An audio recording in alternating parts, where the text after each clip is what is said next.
How to pin a playlist on Spotify mobile application. I will do this tutorial on my Android phone. You can always follow the same steps in other devices or even on the desktop as well. If you find these tutorials to be helpful, please make sure that you hit that subscribe button and ring that bell. Without further ado, let's go. First off, just open your Spotify mobile application on your mobile phone. From the dashboard, just click Your Library. Go to the bottom right. It's the bottom rightmost button. From your library setting screen, just choose Playlist.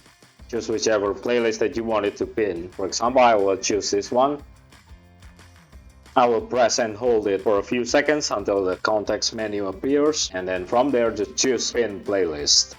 Your playlist should be pinned. Okay, and that's pretty much how you pin your playlist on Spotify mobile application. If you like this tutorial and you wanted to see more, please make sure that you subscribe, like and comment down to our channel. If you have any suggestions or any topics that you want us at Dektrix to cover, also do not hesitate to put it on the comment section down below. That's the whole tutorial. Cheers, until the next tutorial YouTube, bye.